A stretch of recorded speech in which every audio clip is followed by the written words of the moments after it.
Comme le constatez, mes amours, je suis avec une maman qui va me aller pour 3000. Ok. On va répondre à la question de la simisode.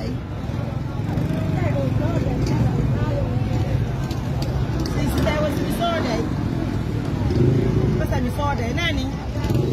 Fight with the wifey queen.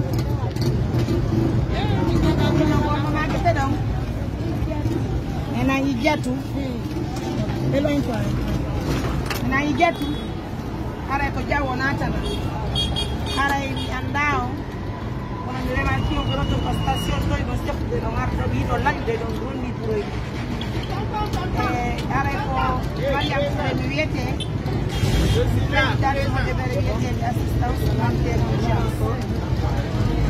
como yo veré, only one little de cuidar la I know to give me and down. Bueno, I go Saint Sammy or Saint Sammy Law. I go America for the Canadi. Market 7 in and a senator in America.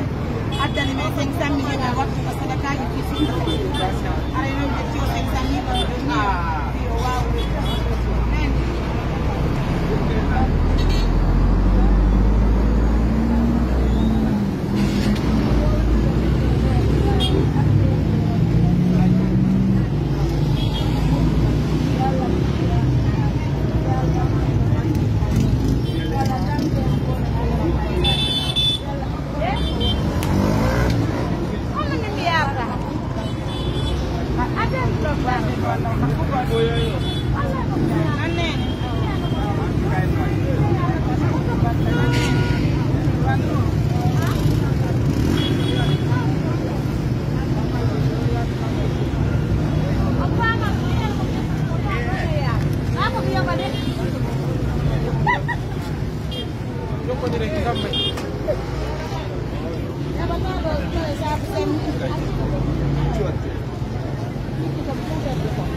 mesdames et messieurs, comme le constatez à Limon, je suis avec une maman qui est intervenue pour vendre des balais.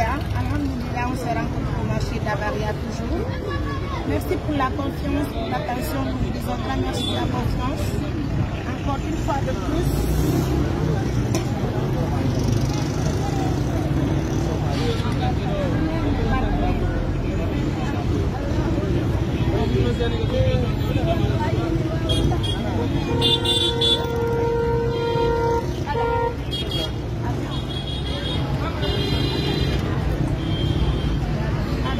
Taxi Ali. Atu toma.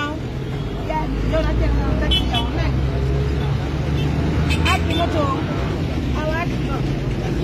Namanya la mero pete.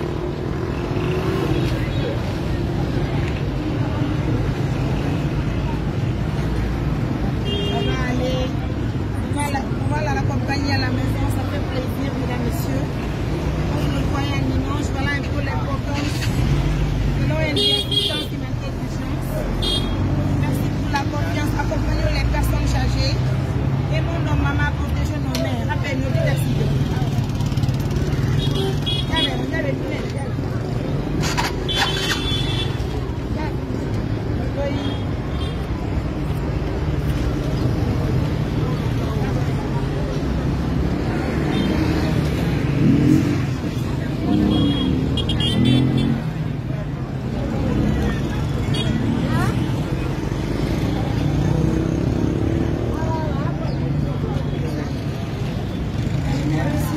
Waalaikumsalam Pak.